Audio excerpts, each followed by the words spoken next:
capciosa, é sempre o...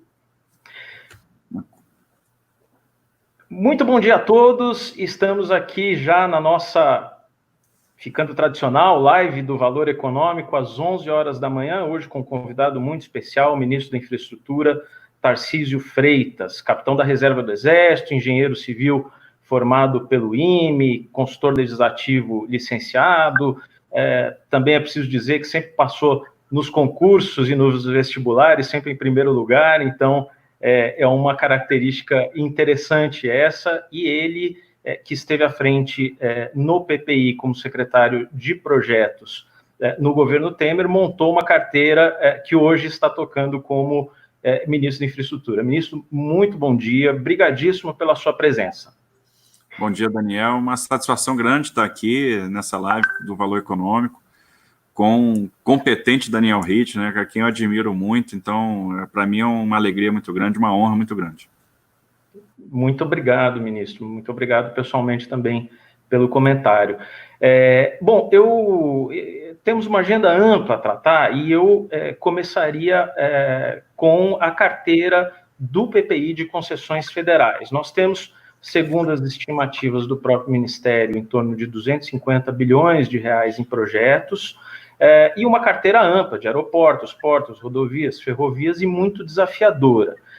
Eu lhe pergunto o seguinte, diante do novo momento que nós estamos vivendo, com aversão ao risco, as empresas medindo muito bem os pesos, os prós e contras de investir em qualquer país, todos os países buscando investimento privado e a gente com estabilidade política, isso é um fato, como que a gente conseguiria atrair esse capital concorrendo com tantos outros países?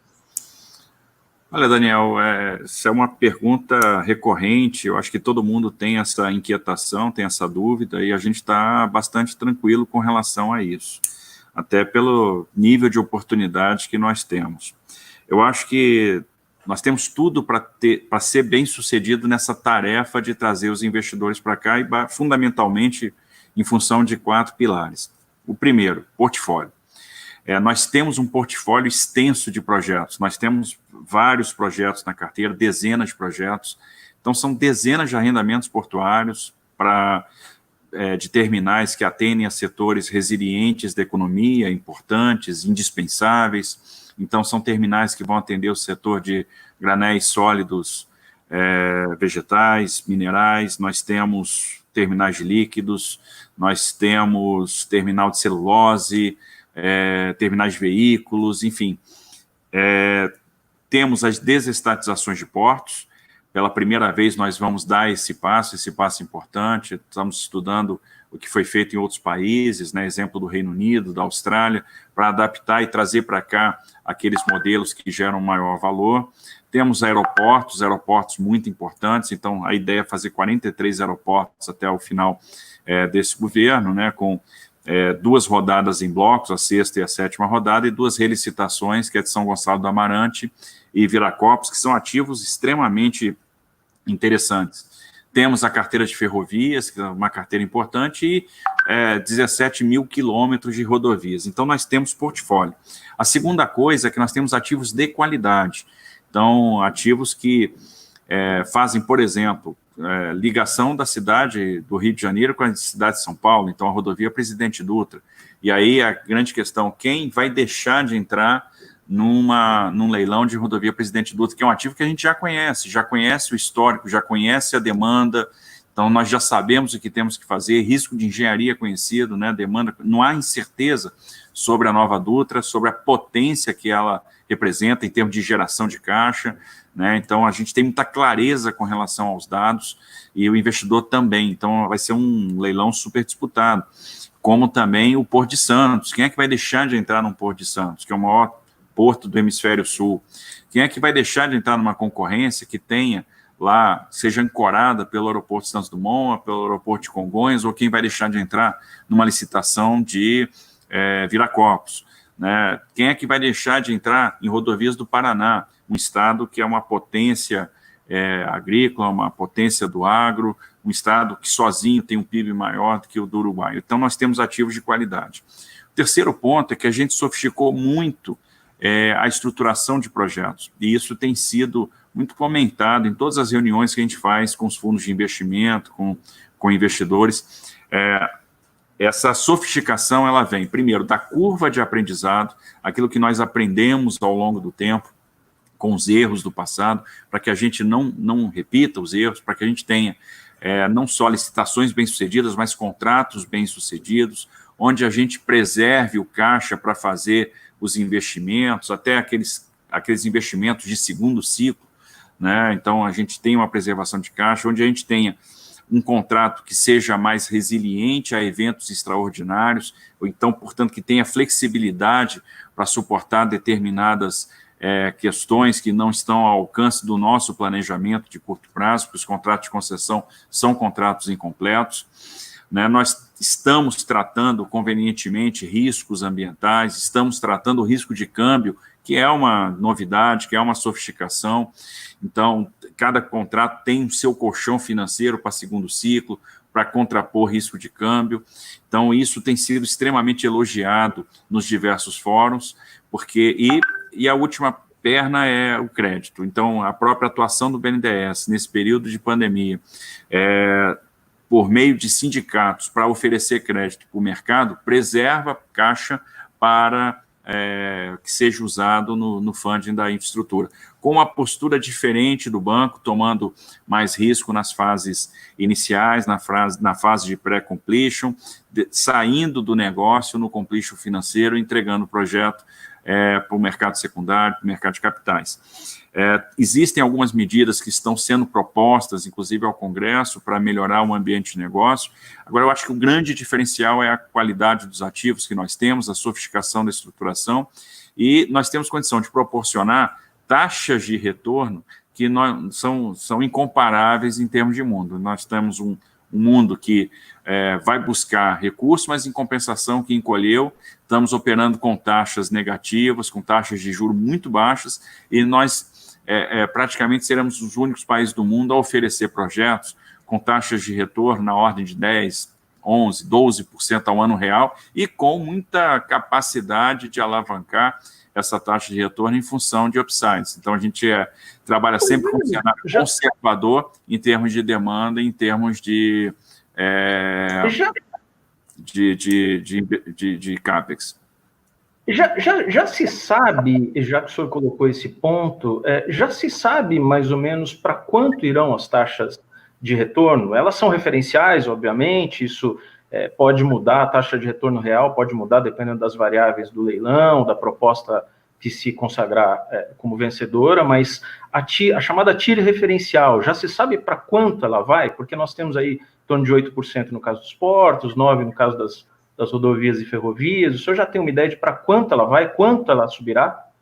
A gente vai analisando isso caso a caso, setor a setor, né? E às vezes até projeto a projeto, né? Então, de fato, a gente sempre trabalhou com mais de um cenário, né? É bom que se diga o seguinte: quando a gente raciocina com o WACC, com a taxa de retorno, que de fato, como você bem colocou, ela é referencial, né? Ela acaba no dia do leilão. A partir daí, o retorno que o investidor vai ter vai ser função direta da sua capacidade, da sua eficiência na administração do negócio. A gente é sempre conservador no estabelecimento de algumas premissas, então os nossos projetos têm upside, né? Um projeto bem gerido consegue gerar taxas maiores do que aquelas referenciais que nós estamos colocando. E obviamente, os investidores enxergam essas possibilidades de upside, né, em função do conservadorismo em demanda e investimento. Mas são taxas referenciais que vão aí para a casa dos 2 dígitos, inevitavelmente, não? Não, com certeza, é possível. Agora, é bom lembrar o seguinte: quando a gente estabelece uma taxa de retorno, quando a gente aplica a metodologia do WACC, a gente faz uma análise probabilística, e a gente está olhando 10, 15 anos para trás.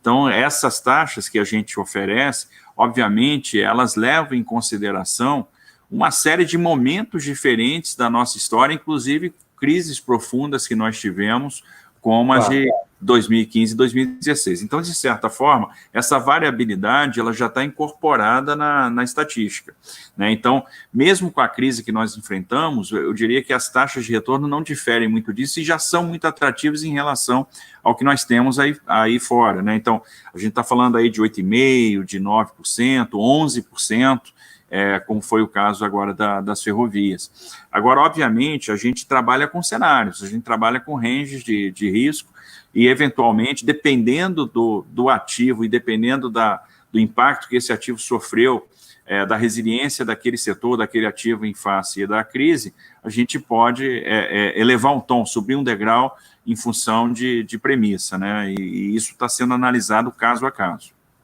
Tem um ponto, ministro, que está gerando um intenso debate na iniciativa privada, o senhor tem acompanhado, que é a necessidade de reequilíbrio econômico-financeiro das concessões existentes.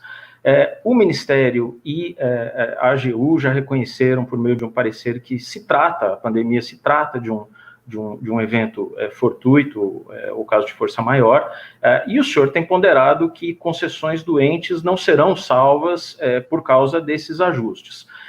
Agora, o que se observa muito, essas ponderações já foram feitas publicamente, inclusive, que depois do parecer não houve assim nenhum movimento concreto no sentido de estabelecer parâmetros para esse reequilíbrio. A ABDIB, por exemplo, fala em criar câmaras de conciliação, com TCU, com agências reguladoras, talvez algum membro do Congresso, obviamente do Ministério. Existe ali a questão de você definir parâmetros mais gerais para, a partir daí, ver o caso a caso, mas quando que daria para começar a tratar efetivamente desses casos? A gente está tranquilo com relação a isso também. Primeiro, eu não acredito que seja necessário nenhuma força-tarefa excepcional para fazer esses reequilíbrios econômicos financeiros. Nós temos os instrumentos presentes na legislação, nós temos as agências reguladoras que estão aptas a implementar esses equilíbrios econômicos financeiros. Há o reconhecimento da nossa parte que, de fato, independente do parecer da AGU, é óbvio que o parecer da AGU é algo que dá força, mas havia já de antemão o reconhecimento que a pandemia se trata de um caso excepcional, que foge ao controle dos concessionários, fogem a qualquer tipo de previsibilidade. Então, realmente é uma situação de caso fortuito, de força maior, que está na área extraordinária. E merece, sim, essa atenção. A grande questão é que as agências já estão atentas e se preparando para efetuar esses equilíbrios econômicos financeiros. A gente tem que observar, de fato, o impacto, né, para que a gente tenha uma ideia de valor. Quando a gente fez o diferimento do pagamento de outorgas aeroportuárias para o final do ano, foi justamente para que a gente tivesse tempo de fazer essa análise e ter uma ideia mais concreta do tamanho do impacto, para que a gente possa incorporar isso. E, obviamente, essa incorporação vai se dar no reequilíbrio pela outorga, no caso dos aeroportos. Então, nós temos outorgas devidas e que vão ser subtraídas do valor aí, do efeito negativo que a pandemia trouxe. Nós tivemos uma redução drástica, brutal, de demanda. Foi, sem dúvida nenhuma, o setor mais afetado nosso, foi o setor aeroportuário, mas é um setor também que a gente tem maior clareza de como quantificar, e nós temos o colchão, que é justamente a outorga, para fazer esse reequilíbrio. E no caso das rodovias? No caso das rodovias, a gente tem monitorado semana a semana a repercussão em termos de tráfego. A gente teve uma queda mais, e como por óbvio, né, uma queda mais importante no tráfego de veículos leves, que tem uma fatia da receita, uma redução menor no caso dos veículos pesados. Vamos lembrar que algumas rodovias atendem, por exemplo, o agronegócio. Nós não paramos essa atividade do agro, tivemos safra recorde, tivemos um resultado excepcional em termos de movimentação, em termos de exportações. Então, em algumas rodovias, o impacto foi bem menor. Nós tínhamos rodovias agora com uma redução de apenas 8% em relação ao período pré-pandemia. E nós tivemos aí uma redução que foi gradual, chegou a um vale lá no final do mês de abril, início do mês de maio, que já começou a se recuperar e recuperar até com velocidade. Então, nós vamos, obviamente, quantificar isso e fazer um encontro de contas, porque também nós vamos botar na mesa os inadimplementos para verificar o que é devido em termos de reequilíbrio, seja esse reequilíbrio pelo diferimento de investimento, seja pela incorporação de valor na tarifa, ou seja, pelo aumento de prazo. Né, que são então, quer dizer, teremos um grande encontro de contas, né? Tem muitas concessionárias inadimplentes e isso tudo vai vir junto.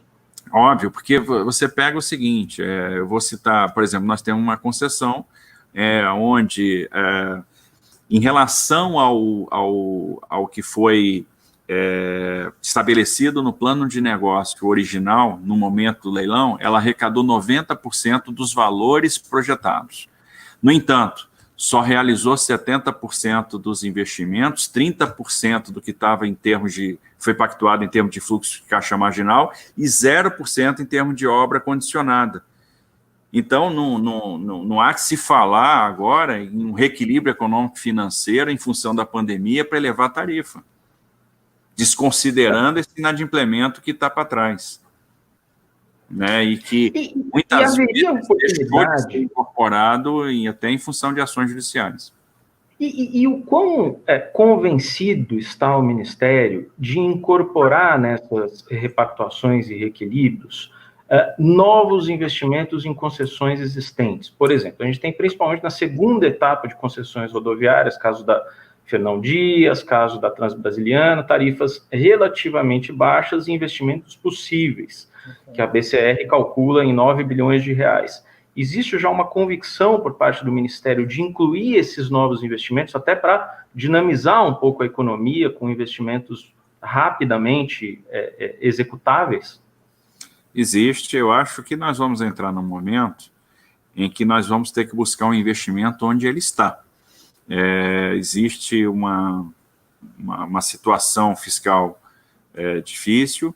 Nós temos um compromisso com a solvência, esse compromisso com a solvência é o que fez a nossa confiança melhorar, é que fez o nosso CDS cair, é que nos permitiu o espaço para reduções de taxa de juros, que jogou o juro futuro para baixo, e é isso que cria algum espaço orçamentário para a gente poder fazer investimento, mas ele é limitado, e nós temos que manter a nossa inabalável convicção com a solvência, com as contas públicas, com a questão fiscal.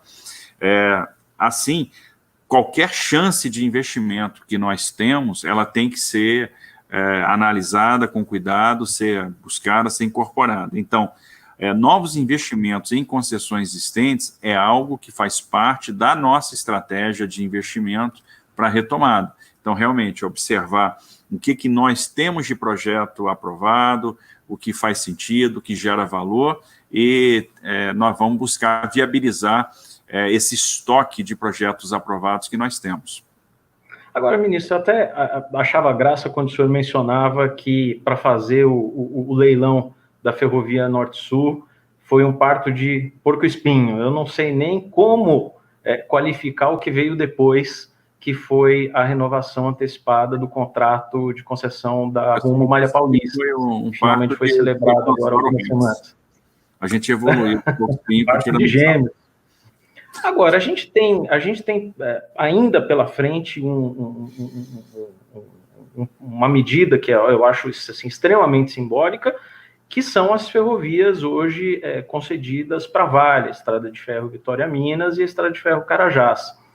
Disso, da renovação antecipada, haveria a construção de uma outra ferrovia, que é a FICO, no Centro-Oeste. Agora, o que me impressiona um pouco, acho que impressiona todo mundo que está no setor, é o tempo de tramitação. Né? O processo da Rumo ficou quase 2 anos no TCU.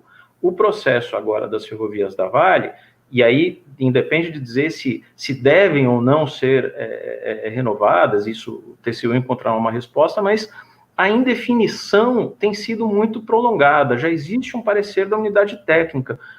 Que expectativa que tem o senhor sobre uma deliberação do plenário, dos ministros do TCU, que vão dar a palavra final sobre o assunto? Bom, Daniel, você me conhece, sabe que eu sou otimista por natureza, e a gente vai mudar o nome do Ministério da Infraestrutura, ele vai passar a se chamar Maternidade da Infraestrutura, né? Que a gente está se especializando em partos de alta complexidade. Enfim, eu estou super otimista. Primeiro, para mim faz todo sentido prorrogar as concessões da Vale, todo sentido, né? Pela importância estratégica, pela quantidade de investimento que isso vai gerar, enfim, pelo nosso posicionamento no mercado internacional de minérios, pela competição que nós temos com outros players ao redor do mundo. A gente não pode perder a competição, por exemplo, para a Austrália, que hoje já produz, juntando ali as mineradoras que operam lá, 700 milhões de toneladas por ano, quando a gente está produzindo aí e exportando 320 milhões, então a gente tem que correr atrás do nosso gap, temos várias questões para serem resolvidas, eu acho que isso coloca o Brasil numa outra situação, e a prorrogação, para nós, é extremamente vantajosa. O que foi bolado, que foi a questão do investimento cruzado, é algo extremamente ousado, extremamente criativo e que, no final das contas, vai proporcionar a maior revolução do setor ferroviário dos últimos anos. Observe o que vai acontecer.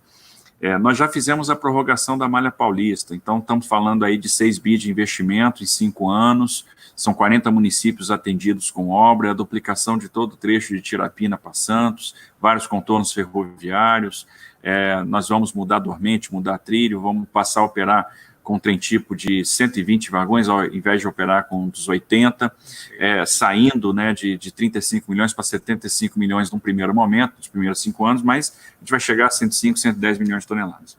Ou seja, vamos estar com uma malha paulista apta para receber a carga que vai vir da Ferrovia Norte-Sul, que está recebendo 2,8 bi de investimento e que vai estar operacional já no ano que vem. Então, nós vamos ter essa ligação Norte-Sul desde Itaqui até o Porto de Santos, uma grande coluna vertebral ferroviária, né? E da Ferronorte, além do que chega de outras ferrovias, né? Mas basicamente da Ferrovia Norte-Sul e da Ferronorte. Com a prorrogação da Vale, nós vamos fazer, primeiro, aquele ramal Cariacica-Anchieta. Então, a gente começa a trazer minério de ferro de novo para o Ubu, né? Que parou de operar depois do desastre da Samarco. Isso foi muito ruim para aquele município. Nós temos lá um porto subutilizado, temos capacidade, temos pelotizadora, então isso faz todo sentido. É um anseio do Espírito Santo, é a largada do que vai ser no futuro uma estrada de ferro Rio Vitória. E vamos ter a Ferrovia de Integração do Centro-Oeste, a FICO, né, que vai ligar a Água Boa à Ferrovia Norte-Sul em Mara Rosa, em Goiás, ou seja, a gente liga o Vale do Araguaia à Ferrovia Norte-Sul. E a gente estudando aqui o que nós vamos fazer com as outras prorrogações, a gente está vendo o seguinte, devemos licitar a FIOL esse ano, de Caetité para Ilhéus, então é o que a gente chama de FIOL 1, e aí até respondendo a pergunta que sempre é feita sobre o interesse do investidor, nós vamos licitar e estou aguardando só a deliberação do TCU para fazer a publicação do edital, porque temos conversado com o investidor, e o investidor está convicto, ele quer entrar, ele está pronto para entrar, então nós vamos ter um leilão bem sucedido, até porque o setor mineral não foi atingido com a crise, o preço do minério de ferro variou muito pouco no mercado internacional, e a turma está muito otimista com a questão do minério, e é fundamental para a Bahia que a gente faça essa concessão. Além da FICO e do ramal Cariacica-Anchieta, tem uma outorga livre na Vale, e a gente foi ver a obra da FIOL 2, que vai aí de Caetité até Barreiras, que é a obra que a Valec está tocando, e a gente viu ali que se a gente comprar os trilhos e botar os trilhos rapidamente no canteiro, a obra dá um boom, porque eu tenho muita terraplanagem executada, eu tenho muito dormente produzido, estocado, eu tenho muita brita produzida. Então, a Ponte de São Francisco pronta. Então, assim, é colocar os trilhos no canteiro e a gente vai fazer isso também com essa outorga livre da Vale.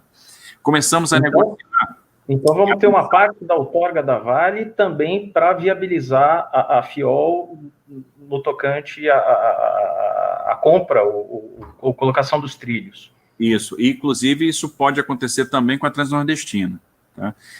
Aí a gente viu também o seguinte, já começamos a avançar... Uma notícia importante, ministro, só para deixar claro, então, a renovação, o que o senhor está propondo é que a renovação antecipada das ferrovias da Vale ajude a viabilizar tanto a FIOL como a Transnordestina, que obviamente estão ainda incompletas, né? São projetos que ainda não estão terminados. Isso com valor de outorga livre, porque além daquilo que a gente tem de ramal, Cariacica, Anchieta e Fico, ainda sobra outorga livre. Então vamos usar essa outorga livre para investir nisso, né? Para fazer a compra. Dá para ter uma ideia de quanto sobraria? Temos que fechar o valor aí com o TCU, mas é um valor que vai dar para dar um impulso que vai ser muito importante para essas duas obras, tá? E com a VLI a gente começou a negociar a FIOL 3, que aí já é aquele trecho Barreiras, Figueirópolis ou até mesmo Barreiras Mara Rosa. Nós estamos estudando a viabilidade de fazer uma ligação direta da FIOL com a FICO. Por que eu estou falando isso? Porque lá na frente, com a FICO encaminhada e com a FIOL toda encaminhada, a gente deve fazer um leilão de concessão da FICO com a FIOL 3 e 2. E a gente vai ter, então, toda essa costela leste-oeste contratada, tendo a operação contratada. Então, eu vou ter uma concessão norte-sul, desde Itaqui até Santos, e uma linha leste-oeste, desde Água Boa, no Mato Grosso, até Ilhéus. Então, significa que nós vamos estar dando para o produtor do Centro-Oeste, para o produtor do Mato Piba, 3 opções portuárias diferentes via ferrovia. Então, a gente começa a criar a competição entre portos, né, com ligação ferroviária. Então, isso é uma coisa extremamente relevante e que vai ser possível somente com esse Instituto do Investimento Cruzado e com a prorrogação antecipada das concessões de ferrovia. Desde lá de trás... E o senhor trabalha com essa renovação ainda no ano de 2020? A da Vale, sem sombra de dúvida. Está prestes a sair. Está muito perto de uma deliberação. Estamos em fase final, porque a área técnica já fechou o seu posicionamento, a gente está apresentando agora memoriais no gabinete, temos conversado com a equipe do gabinete, com uma convicção inabalável que é o melhor negócio que nós estamos fazendo para o Brasil, em função da relevância dos investimentos e de como esses investimentos vão ajudar na conectividade. A gente está falando de, finalmente, proporcionar, né, aquela cruz ferroviária que foi tanto falada. Então, uma grande linha norte-sul, uma grande linha leste-oeste. E quando a gente pega a entrada de novas infraestruturas, como a própria Ferrogrão ou a extensão de Ferronorte, a gente começa a criar realmente oferta ferroviária. E essa oferta ferroviária vai ter um impacto vigoroso no frete. Observe que, às vezes, o efeito da política pública na área de transportes é imediato. A conclusão da BR-163 esse ano fez com que o frete para aquela região descesse 26%. Né? Então, isso foi extremamente significativo. A gente tem recebido os relatos dos produtores do Centro-Oeste, sobretudo, falando que pela primeira vez eles estão mais competitivos, né, ou bem mais competitivos, em função da redução que eles já estão experimentando nos valores de frete. E quando o investimento da Malha Paulista tiver materializado, essa cruz ferroviária estiver pronta, operando, a redução de frete vai ser extremamente significativa. E a gente vai ver com novas concessões de rodovia, melhoria da concessão de rodovia, com investimento em hidrovia. Então, no final das contas, estamos atuando fortemente para reequilibrar a matriz de transporte. Então, e o que está sendo plantado agora vai causar esse reequilíbrio aí num prazo aí de 5, 8, 10 anos. Ministro, a gente está já com quase meia hora aqui de live, mas a conversa está tão boa, pelo menos na minha avaliação, que eu vou pedir para a gente ficar ali dentro de uma margem de erro, mas pedir mais 5 minutinhos seus, porque a gente ainda não tratou de um ponto importante, que é a situação das companhias aéreas, né? Como o senhor mesmo reconheceu, é o setor que mais tem sofrido junto com os aeroportos, né? São setores interligados, companhias aéreas e concessionárias de aeroportos com a pandemia de Covid-19, e a gente tinha uma expectativa inicialmente de um socorro por parte do BNDES, de um consórcio de bancos, ainda ali, final de abril, início de maio, a gente já está no final de junho e ainda não saiu. A gente sabe que o senhor tem atuado, tem se manifestado a respeito e agido, mas também o ministro Paulo Guedes, naquela reunião ministerial que teve o vídeo divulgado, falou que não vai ter molezinha para as companhias aéreas. Vou fazer uma maldade aqui e lhe perguntar se o Ministério da Economia tem atrapalhado um pouco o caminho para que a gente viabilize esse socorro às companhias aéreas. Não é uma bondade excessiva, mas todos os países do mundo estão trabalhando em ajudas às suas empresas. A Alemanha deu 9 bilhões de euros para a Lufthansa. Olha, eu tenho certeza que se a gente tivesse 9 bilhões de euros para dar para as companhias aéreas aqui, a gente daria também. Ou 25 bilhões de dólares, como foi feito nos Estados Unidos. Eu não tenho dúvida que o Ministério da Economia ia ser o primeiro a propor isso. Eu acho que quando não vem uma ajuda nessa magnitude que está sendo feita na Europa e está sendo feita nos Estados Unidos, é porque a nossa situação não permite esse tipo de ajuda, né? Então, nós temos uma realidade muito diferente. A gente está falando de um país que tinha lá uma situação fiscal muito mais complicada, e os países que têm situação fiscal complicada são os que sofreram mais com a pandemia, sem sombra de dúvida. Há uma relação direta entre a situação fiscal e política monetária, então não dá para ter um descontrole fiscal. Eu acho que isso foi ponderado pelo Ministério da Economia, que buscou também ajudar na maneira que era possível, usando também os instrumentos que estão à sua disposição. Então, no final das contas, se buscou uma ajuda a mercado. Então, se discutiu, primeiramente, tanto é verdade que o governo federal está preocupado com a situação do setor, que uma das primeiras medidas que foram levadas para o Congresso foi justamente a MP 925, de socorro ao setor. Essa MP trouxe o diferimento de tarifas aeroportuárias, não parece, mas tem um peso relevante no caixa, trouxe o diferimento das outorgas aeroportuárias para que a gente tivesse tempo de verificar o impacto e poder fazer o reequilíbrio econômico-financeiro dos contratos de operação, e trouxe o diferimento daquele pagamento de devolução de valores de passagem canceladas, aquele waiver no pagamento da devolução em dinheiro, porque foi uma medida para preservar a caixa das aéreas. Então, primeiro ponto, e saiu rapidamente logo no início da pandemia. Tivemos autorização para utilização sem custo de pátios de aeroportos administrados pela Infraero e pátios militares, então, mediante requisição. Então, a gente tem uma série de aeronaves hoje que estão graudeadas, estão estacionadas nos nossos pátios, né?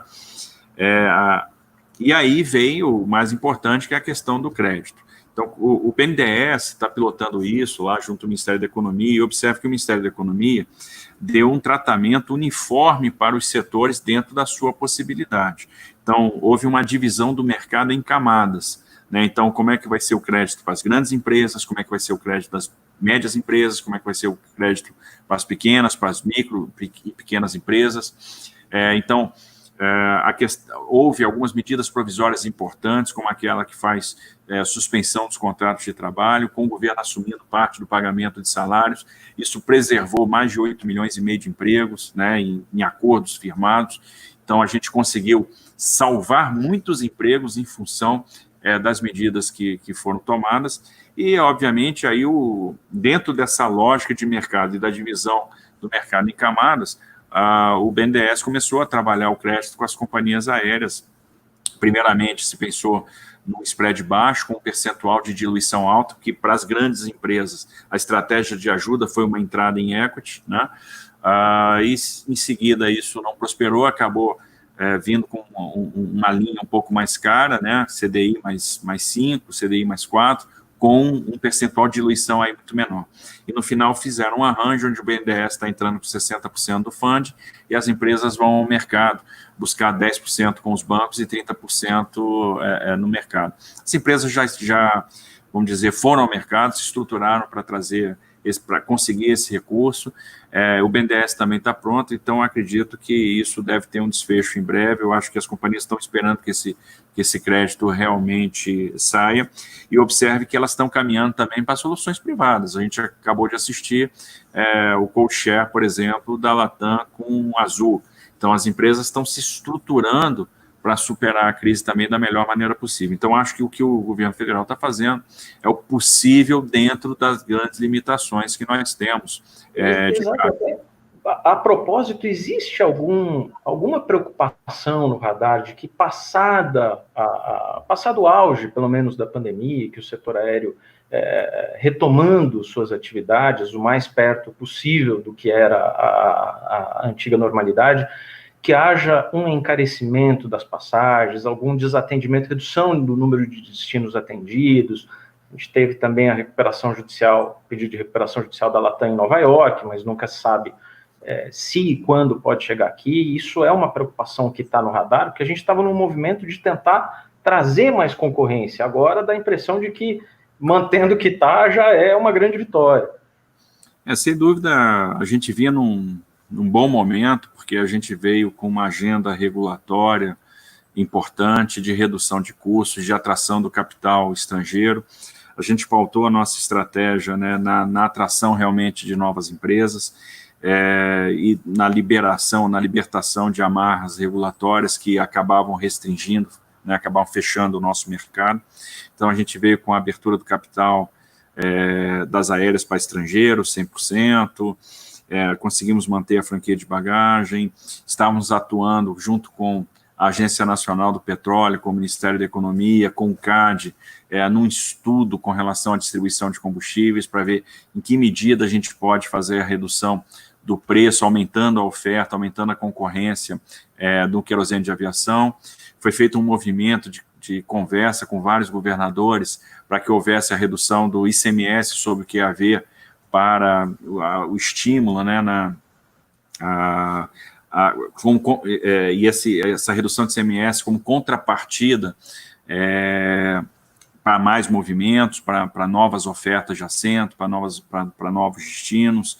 E a gente vinha discutindo outras medidas aí regulatórias, a extinção, por exemplo, do adicional de tarifa de embarque internacional, para trazer, né, tornar mais atrativa a vinda das low costs para cá. E a gente veio realmente enxergando esse movimento de empresas, começando a enxergar o mercado nacional, interessadas em atuar aqui, como Flybond, Norwegian, JetSmart, ou seja, dando o primeiro passo para realmente ingressar no mercado nacional. Então, elas começam a fazer aquelas pernas internacionais e o nosso objetivo, no final das contas, é a disponibilidade de assentos. Veio a pandemia e a gente tem que agora reestudar esse cenário. Primeiro, temos que sair da crise e as empresas têm que sobreviver.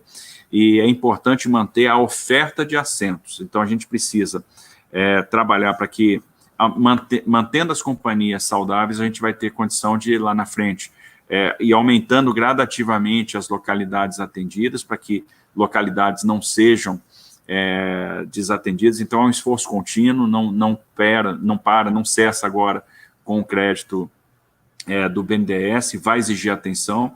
Acho que a crise abre oportunidades para a gente rediscutir algumas questões. Por exemplo, o Brasil é o país onde mais se judicializa no setor, no mundo. Então, aqui o nível de judicialização é muito grande.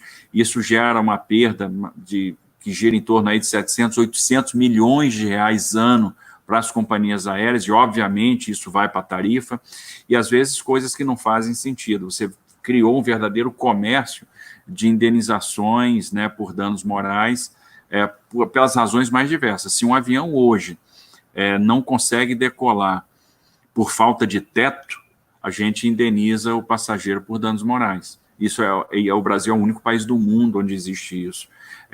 A gente tem uma companhia americana onde o brasileiro representa 3% do share e 80% das ações judiciais. Então, são questões que a gente agora vai ter que discutir, porque se a gente, às vezes, é um benefício para o consumidor que gera um malefício para o próprio consumidor que ele não está percebendo. Você tem um atraso num voo, imediatamente você recebe uma mensagem no celular dizendo: olha, me passa uma procuração, eu já te pago um valor, porque você está delegando o direito à indenização, está vendendo aquele direito à indenização para terceiro. Então, tem alguma ação possível do ponto de vista regulatório ou legislativo para fechar um pouco as portas? Totalmente. A gente vai tomar medidas nesse sentido, do ponto de vista da regulação e da legislação, para fechar a porta para esse tipo de comportamento. Então, eu acho que passos que estavam previstos dentro da nossa agenda regulatória vão ter que ser tomados agora de forma muito firme e muito veloz, para que a gente preserve a disponibilidade de assentos, para que a gente consiga manter um yield razoável em cada voo, para que as companhias consigam operar a quantidade de localidades que nós tínhamos antes da crise, porque a gente atende regiões importantes. Eu preciso continuar tendo empresas, por exemplo, voando para São Gabriel da Cachoeira, para Irunepé, para Dourados. Então, é fundamental que a gente tenha o máximo de racionalidade no setor para manter esse setor operando bem e que no futuro a gente possa continuar naquele movimento que nós estávamos fazendo de atração de companhias, aumentando a oferta de assentos, e essa oferta de assentos é que vai trazer barateamento de tarifa. Ministro, a gente já está com o tempo estouradíssimo, eu só faria uma última pergunta, e obviamente sinta-se à vontade, caso o senhor deseje fazer alguma consideração final que eu não pude lhe perguntar, mas uma última pergunta a respeito do aeroporto de Viracopos.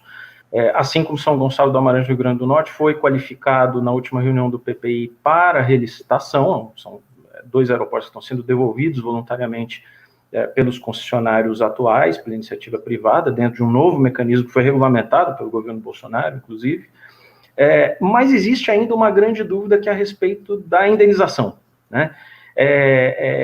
Quando o presidente assinar o decreto de qualificação do projeto, já não deveria haver um cálculo de indenização? Isso não traz uma incerteza do que ocorrerá para frente, porque as concessionárias também não vão ter garantia sobre o montante de indenização que lhe será, em tese, devido. Isso gera algum tipo de insegurança?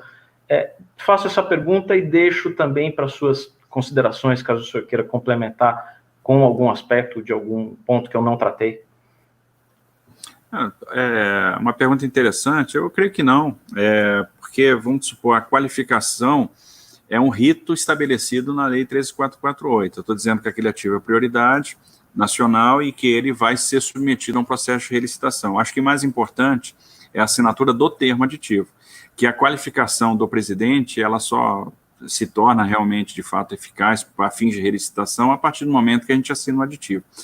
Para assinar o aditivo, a gente vai ter que ter uma clareza maior sobre isso, e é por isso que a gente está deixando um tempo, um espaço de tempo, a partir da publicação do decreto para assinatura do aditivo. Então, acho que a sua pergunta ela tem muito a ver com o aditivo. Eu acho que o aditivo é mais importante nesse caso do que a questão do decreto. O decreto ele é o start do processo. Olha, E o aditivo já terá o valor da indenização, não? O ativo ele tem que dar já alguns highlights sobre isso, porque a gente hoje está fazendo já os estudos dos aeroportos. Então, primeiro, a gente tem que raciocinar o seguinte: eu tenho que criar incentivos para todos os lados e também as punições para todos os lados. Eu acho que esses ativos deram errado porque todo mundo errou. Então, errou o governo que estruturou mal, errou o privado que entrou no negócio, às vezes de uma forma até irresponsável em termos de bid, e errou o banco que deu o financiamento. Se todo mundo errou, todo mundo tem que pagar uma parcela dessa conta. Essa é a lógica. Quando eu estou pensando em transferir o ativo e fazer uma relicitação desse ativo, eu estou pensando o seguinte: eu vou transferir esse ativo para um novo concessionário. Eu vou transferir o ativo e a dívida. Por quê? Porque, ao fim e ao cabo, o investimento foi feito e aquele investimento está lá, o CAPEX foi realizado.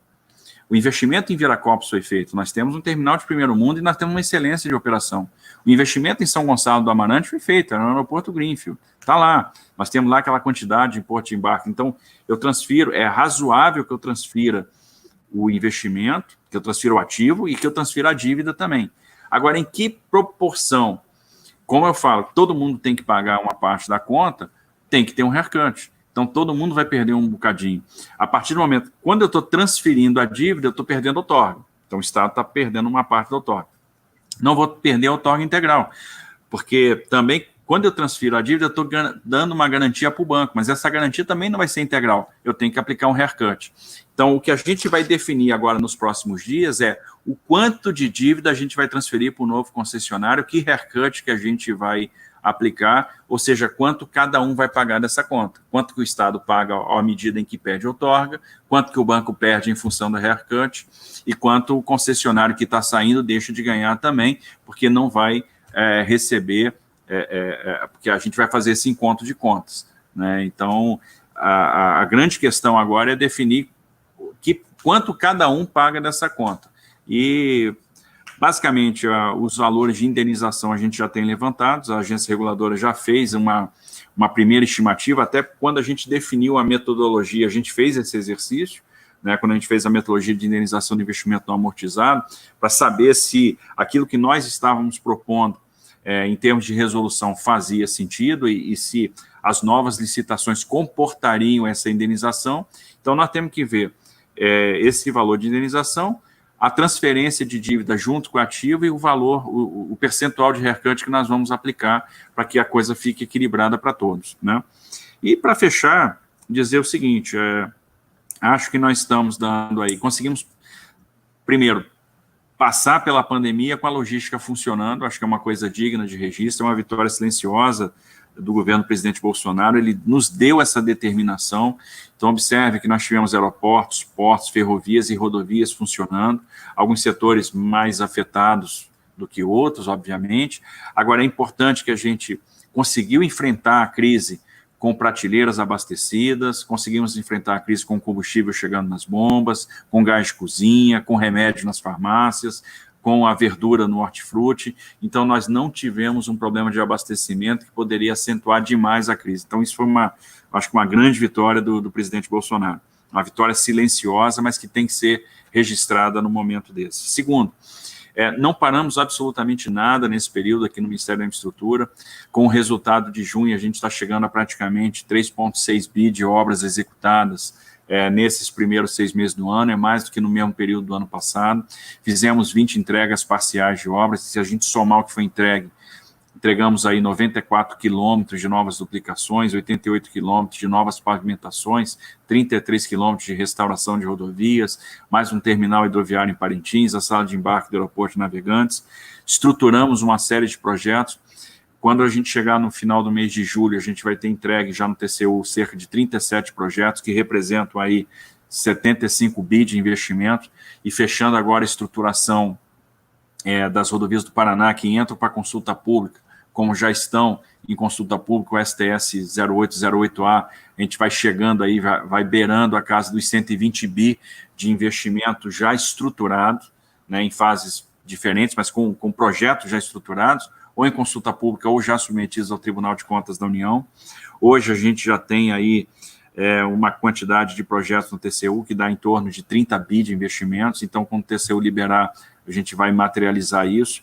Estamos percebendo o interesse do investidor estrangeiro, que tem o dinheiro, não há uma crise de liquidez, eles estão aguardando simplesmente para ver quais são as melhores alternativas, e a gente tem que ser muito rápido e convincente na hora de trazer o investidor para cá, para mostrar que as melhores alternativas estão aqui, que nós vamos nos inserir nessa competição global. Agora, nós temos o portfólio, nós temos os bons ativos, a estruturação sofisticada e o crédito, ou seja, todos os elementos para trazer, de fato, o investidor para cá em vantagem em relação a outros concorrentes, e a ousadia, porque no momento onde todo mundo diz não vamos lançar projetos em vários países, recolher um projeto de infraestrutura, nós estamos colocando os nossos projetos ao mercado e dizendo para o investidor, venha para cá, porque aqui é um porto seguro.